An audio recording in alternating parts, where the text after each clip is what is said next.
Сәлем, сырласым арнасының тыңдармандары. Каналыма қош келдіңіз. Маған тіркеліп, дамуыма үлестеріңізді қоса отырыңыздар. Бәйбіше мен тоқал. Таңғы шайларын енді ауызға ала бергенде, ассалаумағалейкум деп, қырқылдақ үнін барынша созып біреушке кірді. Сақалына қырау қатып, өзімен бірге бір құшақ бұрқыраған бу мен шыңылтыр аяз лебін ілестіре келген орақ қария екен. Ғалымбектің бала кезінде тап осындай еді. Сол күйі түк өзгермеген сияқты.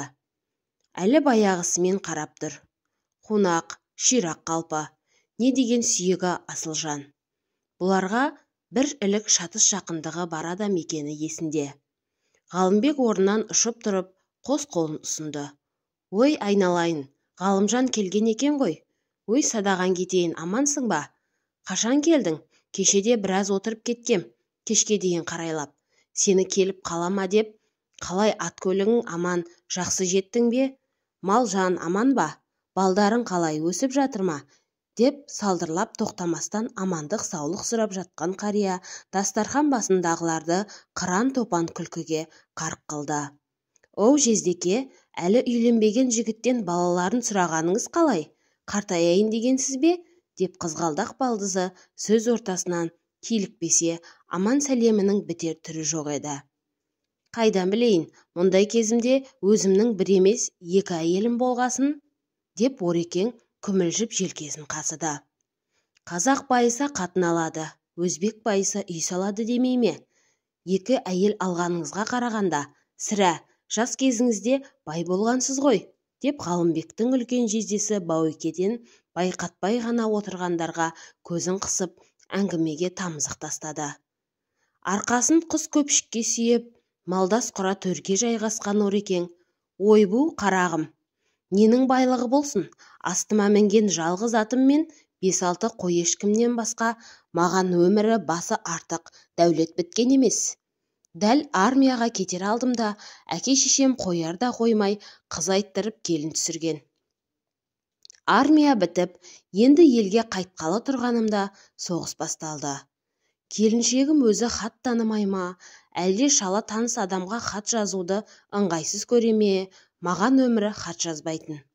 Тек бір-ақ рет алтыннан ардақты, күмістен салмақты құдай қосқан қосағым деп көршінің баласына айтып отырып хат жазғызыпты. Әкем де, шешем де о дүниелік болғанын хабарлап, маған көңіл айтып дегендей. Әйтеуір Құдайдың құдіретімен бастан аяқ соғыс біткенше бәле жаладан аман жүрдім. 40 жыл қырғын болса да ажалды өледі деген жаны бар сөз. Тек дәл кетер кезде бір қарғыған оқ мына тобығыма тиіп, содан жарадар болып елге балдақ ұстап қайттым ғой. Ойпырмай, абырай болған екен, ә? Соғыстың бітуін күтіп, окоптың ішінде тығылып отырғансыз ғой деп, балдыздары кәрі жезделеріне сөзбен шымшып алады. Соғыс бітіп елге оралдық.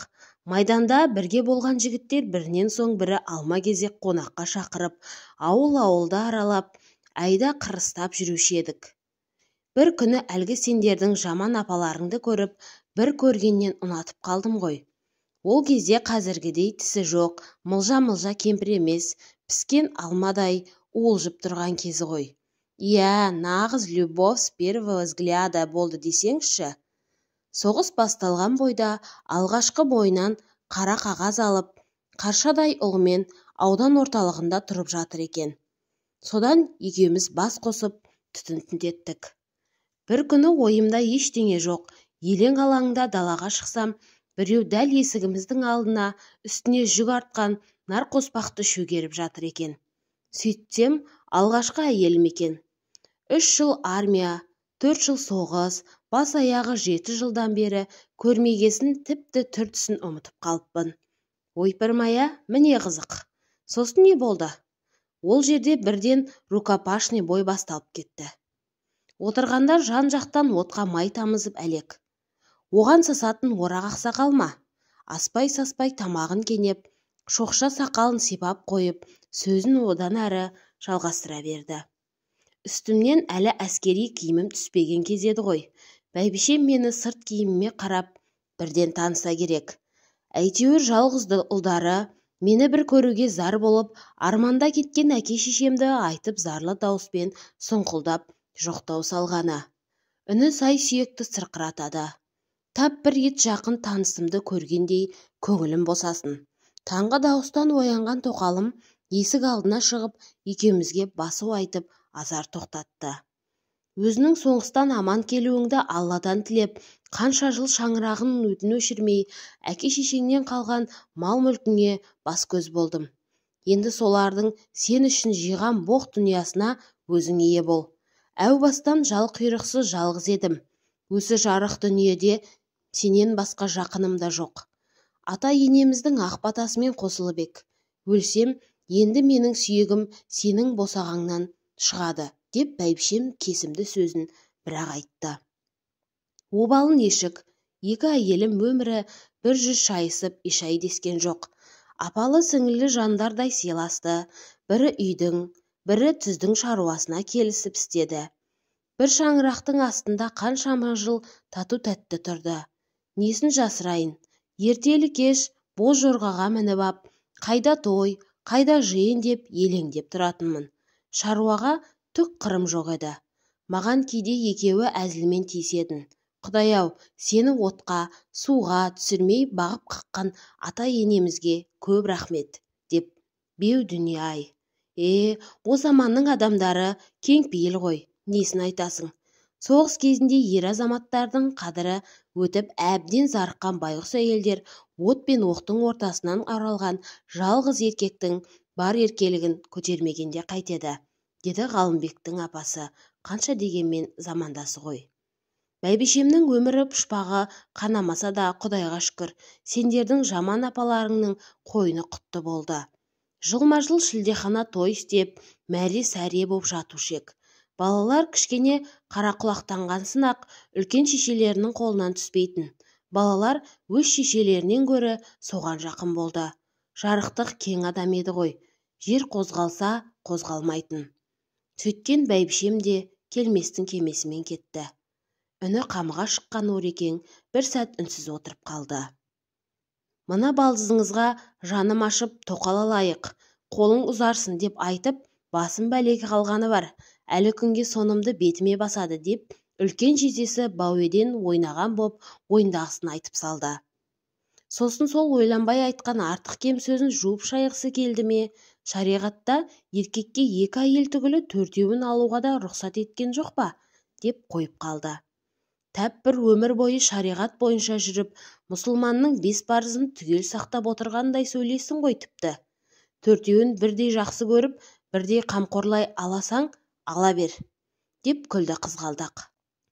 Сол ақ екен дастарқан басындағы әңгіме бәйбіше тоқал тақырыбына ауысып кетті.